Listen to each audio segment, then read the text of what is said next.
नमस्कार, मैं हूं पूनम ठाकुर और आप देख रहे हैं VS news 48 Delhi. Delhi Rajouri garden में 3 मंजिला बिल्डिंग के बेसमेंट में पानी भरने से बिल्डिंग पर छाया खतरे का बादल। बिल्डिंग में रहने वाले लोगों ने बताया, ये बिल्डिंग MCD के नक्शे के द्वारा नहीं बनी है। इस बिल्डिंग के आसपास की सभी दुकानों में पानी भरने की वजह से सभी दुकान वालों को परेशानी का सामना करना पड़ रहा है। इस बिल्डिंग को बनवाने में सभी विभागों ने करप्शन करके इस बिल्डिंग को बनवाया है। बिल्डिंग में रहने वाले लोगों ने ये भी बताया, जब हमने इस बिल्डिंग को बिल्डर से खरीदा तो हमें नहीं बताया गया कि बेसमेंट में पानी भरता है। 8 महीने पहले ही इस बिल्डिंग को परचेज किया था। पूरी रिपोर्ट जानने के लिए किंजल चौहान की रिपोर्टिंग देखें। नमस्कार, मेरा नाम है किंजल चौहान। आप देख रहे हैं VS न्यूज 48 दिल्ली। इस वक्त मेरी मौजूदगी दिल्ली के राजौरी गार्डन इलाके में है। यहाँ पर एक मामला सामने आया जहाँ पर 3 मंजिला बिल्डिंग बनी हुई है और बिल्डिंग बहुत ही जर्जर हालत में हो चुकी है और साथ ही में जो जिम है उसमें नीचे बेसमेंट में पानी भर जाता है। ऐसी कई समस्याएं यहाँ पर है। अब हम जिम के ओनर से बात करेंगे और जानेंगे पूरा मामला। क्या नाम है सर आपका? मैम साहिल। मैम इशू ये है कि अभी हमने 8 मंथ्स अगो ये जगह ली है। वी बॉट दिस प्लेस, तो प्रॉपर्टी हमारी है। अभी पीछे एक बार पानी आया 2 मई को पानी आया, बहुत ज़्यादा बारिश आई थी, तो हमने पानी बहुत मुश्किल से खाली कराया। पानी भी बहुत ज़्यादा हायर क्वांटिटी में आता है, 50-60 हज़ार 70,000 लीटर। 4 दिन लगते हैं खाली करने में, 3 दिन का बिजनेस भी हैम्पर होता है और हमारी प्रॉपर्टी भी खराब होती है। हमने पानी खाली कराया, इनसे बात करी कि आपकी प्रॉपर्टी इस साइड से सीवेज से पानी आ रहा है, इस साइड से पानी इनकी दीवारों से पीछे से आ रहा है। बहुत मुश्किल से पुलिस को बीच में डाल के पुलिस सर ने हैं, उन्होंने इंस्पेक्टर ने बैठ के हमारी बात कराई कि आप ये प्लीज काम कराइए, बहुत जरूरी है, बिल्डिंग को हैम्पर होगा, बिल्डिंग सील हो जाएगी। हमने उनको हामी करा के इसका काम शुरू कराया। जब काम शुरू हुआ, उन्होंने नीचे दीवारें भी नहीं थी। हमने जब ये तोड़ा, हमें पता लगा इस जो बेस टूटा ना, उसके नीचे लेंटर है ना, साइड में RCC की दीवारें हैं ना कुछ है। मतलब ये सिर्फ मिट्टी के ऊपर बनी हुई जमीन है, मतलब नींव वगैरह भी बिल्डिंग में नहीं है, कुछ भी नहीं है। तो अब वो बिल्डर भी इतना डर गया कि उसको साइड में से दीवारें बनानी शुरू करी पहले तो, कि बिल्डिंग नीचे ना आ जाए, क्रैश ना करे। अच्छा, अभी जब खुदाई हो रही है और ये बार बार क्या करते हैं कि जैसे कोई बिल्डर काम कर रहा है उसको रुकवा देंगे, एक दिन शटर डाउन करेंगे, बंद कर ताला मार देंगे, 4 दिन खोलेंगे नहीं। तो ऐसा क्यों करते हैं? बस हमारी मर्जी, हमारी दुकान हम नहीं करने देंगे। अभी ये कल के दिन भी ऐसा हुआ है मैम, कल दोपहर में बारिश आई है 3-3:30 बजे, पानी यहाँ से सीवेज होके अंदर आया। पहले ये दुकान पूरी भर जाती है नीचे से ऊपर तक, उसके बाद पानी धीरे धीरे हमारे वहाँ आता है फ्लो में। मैं आपको वीडियो भी शेयर कर दूंगा उस चीज़ की। जब पानी वहाँ आना शुरू हुआ, हमने इनको फ़ोन मारा। ये 3rd फ्लोर पे रहते हैं, 3rd और 1st फ्लोर पे। हमने इनको फ़ोन मारा, प्लीज़ आके आप अपनी दुकान खोल दीजिए। 1.5 घंटे तक, 2 घंटे तक ये नीचे नहीं आए। हमने इनको 10 फ़ोन मारे, इनको कोई जवाब देना बंद। क्या नाम है? अजय मेहता और विजय मेहता। ये दोनों 1st और 3rd फ्लोर? हाँ जी, ये दोनों। और ये दुकान किसकी है? दोनों ही हैं, ये अजय मेहता और विजय मेहता की दुकान है।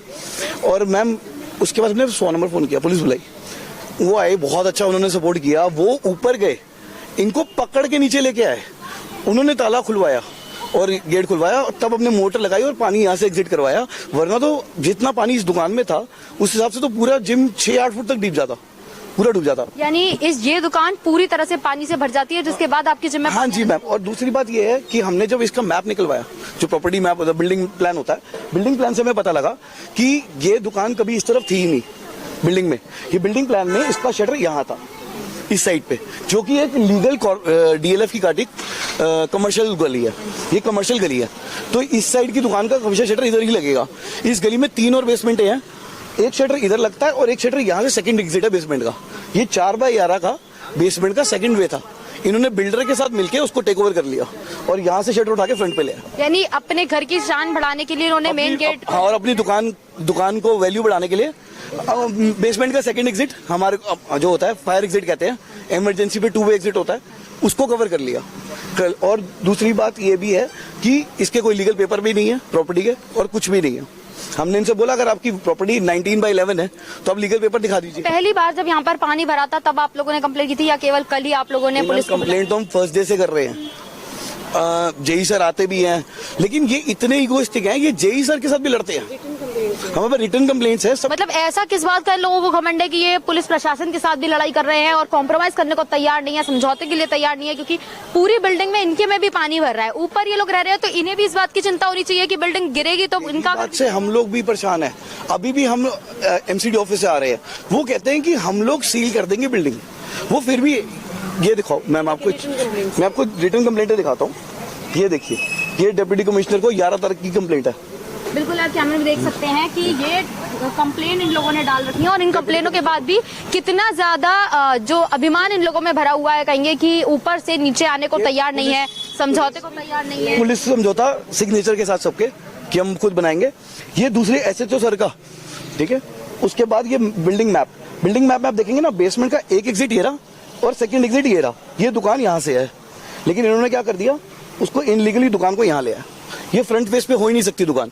जी बिल्कुल, दुकान भी पूरी अवैध बताई जा रही है और हम आपको यहाँ पे नहीं, इनकी दुकान भी अंदर से दिखाएंगे कि क्या दुकान की हालत है।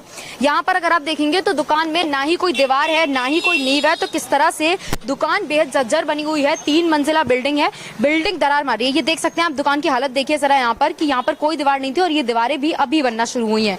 ऐसे में इन्होंने बेसमेंट बना रखा है, कोई लेंटर आपको दिखाई नहीं देगा, कोई ठीक से नींव नहीं डली हुई है। काम अभी भी यहाँ पर चल रहा है, जो कि अब पुलिस समझौते के बाद कराया है। लेकिन यहाँ पर ये बता रहे हैं कि अभी भी कई बार जब काम कर रहे होते हैं लोग, तो ये जो नाम बता रहे हैं कि विजय मेहता और अजय मेहता, ये लोग इस दुकान का शटर आकर डाल देते हैं कि हमारी दुकान है, हम काम नहीं होने देंगे।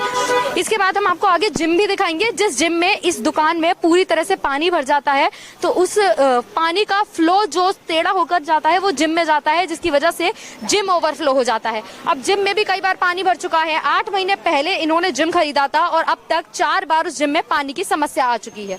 यहाँ से कुछ ही कदम की दूरी पर जिम है, जिम जाते हैं।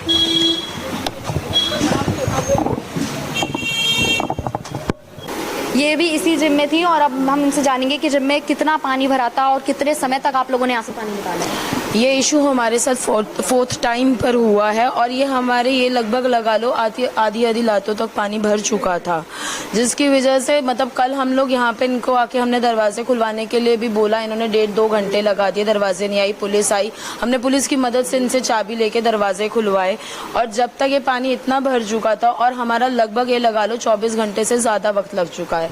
मतलब सुबह कल शाम अगर 6 बजे से पानी भरना शुरू हुआ है, आज सुबह 6-7 बजे तक हम पानी निकालते रहे। जो फिर मैट्स में बच गया, हम मशीन्स ला के अपनी पानी को सुखाने की कोशिश कर रहे हैं, जिसकी वजह से आप ये देख सकते हैं कि बिल्डिंग भी डेंजर्स में है, लोगों को भी नुकसान हो सकता है। बिल्डिंग की प्रॉपर्टी, हमारी खुद के जो एसेट्स हैं, उनको कितने ज्यादा डैमेज की। तो आपको कितना ज्यादा मतलब अभी कोई नुकसान हुआ है, क्योंकि इतना ज्यादा पानी भरा था, मशीन वगैरह सब है? मैम नुकसान की बात करें, जैसे मैंने स्टार्टिंग में ही आपको बोला, ये चौथी टाइम पर हुआ है, 4th टाइम हुआ है हमारे साथ। And if I talk about the asset, these are the machinery, electric machines, we have already get it repaired at 3rd time. मतलब कई बार आप लोगों को नुकसान भी झेलना पड़ रहा है। हम लगभग पहले से ही, जब से ये 2 मार्च से हमारे साथ होता आ रहा है, आज ये कल ये चौथी बारी हुआ है, ऐसे डैमेज हो चुका है। इलेक्ट्रिकली हम इसको रिपेयर कर चुके हैं, because being a service provider हम लोग अपने क्लाइंट्स को सर्विस देने में कोई प्रॉब्लम नहीं देना चाहते हैं। तो उस वजह से हम अपनी मशीन अप टू डेट 3री बारी करा चुके हैं और ये 4थी बारी। आप पूरे जिम में अगर कैमरा रोटेट करके भी देखना चाहेंगे कि इलेक्ट्रिकली मशीन्स है, इलेक्ट्रिक शॉक्स हो सकते हैं। सबसे बड़ा डेंजर यहाँ पे इलेक्ट्रिक शॉक होने का है, और एक भी अगर इलेक्ट्रिक शॉक हो गया, यहाँ पे फायर लगने के भी चांसेस हो सकते हैं। मैडम अगर एमसीडी वाले अगर इस बिल्डिंग को अगर सील करते हैं तो उसके ब्याह पे फिर आप क्या कहना चाहते हैं? सर, अगर एमसीडी सील करेगी तो मैं यही कहना चाहूंगी, जो भी गवर्नमेंट करे प्लीज हमारी हेल्प के लिए करे और जो भी करे लॉफुली करे, ताकि मैं अपने साथ साथ, मैं ये नहीं चाहती किसी और का नुकसान हो, बट मैं अपना नुकसान नहीं। इलीगली जो बिल्डिंग बनी है वो बनी है जिसकी वजह से आपके जिम में पानी भर रहा है। तो अगर एमसीडी उस बिल्डिंग को सील करती है और समस्या नहीं समाधान होती, केवल उसको सील कर दिया जाता है, जिम में तो आपके फिर भी पानी भरेगा। हाँ, यही तो मैंने आपको इसी स्टेटमेंट ले गया। अगर सिर्फ वो पर्टिकुलर वही शॉप ही सील हो रही है, सील होने का पर्पस क्या है कि एमसीडी उसका सोल्यूशन निकाले। अगर सील होने के बावजूद भी उधर पानी भर के फिर भी हमारे में पानी, हमें तो कोई रेजोल्यूशन नहीं मिला ना। शटर भी नहीं खोल सकते seal. Yes, because government step होने के बाद हम बियॉन्ड गवर्नमेंट लॉज भी नहीं जा सकते। अभी तो हम उसको बुला पे या पुलिस के बुला के ताला तोड़वाने का या अच्छा, आप बता रहे हैं कि वो जो दुकान बनी हुई है वो इलीगल भी बनी है, तो एमसीडी ने उसको पास कैसे कर दिया इलीगल बनने के लिए, तब कार्रवाई क्यों नहीं की गई? बिकॉज हमें ये नहीं पता ये चीजें, बिकॉज हमने ये लास्ट प्रॉपर्टी कुछ मंथ पहले ही खरीदी है और ये इशू आया है, हमें भी नहीं पता था। हमने चेक करवाया तो हमें पता चला लेंटर नहीं है। लेंटर नहीं है तो हमने पेपर्स निकलवाए।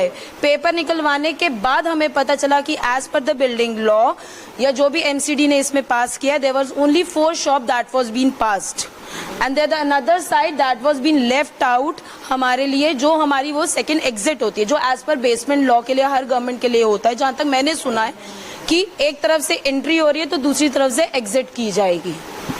जी बिल्कुल, तो पूरा मामला आपने जाना कि किस तरह से अवैध दुकान जो बनी हुई थी वहां पर पानी भरने की वजह से इस जिम में पानी भरता है। जिम में इलेक्ट्रिक मशीन्स हैं, लोगों को खतरा हो सकता है और इन्हें भी कई बार नुकसान हो चुका है। 8 महीने पहले ही इन्होंने ये पूरा जिम खरीदा था और अब इसके बाद चौथी बार ऐसा हुआ है कि इनके जिम में इस तरह से पानी भरा है। कई बार लॉस का समस्या को, और दूसरा आप कहेंगे कि अगर इस तरह के लॉस को भी हटा दें तो ये क्या समस्या है कि आपको बार बार जब भी बारिश आएगी आपको अपने जिम में से इस तरह से पानी निकालना पड़ेगा। आप पीछे ये बाल्टी वगैरह पड़ी हुई देख सकते हैं कि रात भर इन लोगों ने निकलकर पानी निकाला है। उसके बाद भी जिसकी बिल्डिंग है, जिसकी पूरी बिल्डिंग झज्जर हालत में हो चुकी है, कभी भी गिर सकती है, खुद पहले और तीसरे फ्लोर पर रहते हैं, उन्हें भी इस बात से कोई दिक्कत नहीं है कि उनकी बिल्डिंग किसी भी समय गिर जाए। खुद भी वो ऊपर रह रहे हैं, उन्हें अपने ऊपर भी ध्यान देना चाहिए कि अगर बिल्डिंग गिरती है तो नुकसान उन्हें भी है। पूरे मामले पर आपकी क्या राय है कमेंट बॉक्स में जरूर बताइएगा। दिल्ली से मैं किंजल चौहान, देखते रहिए VS News 48 दिल्ली।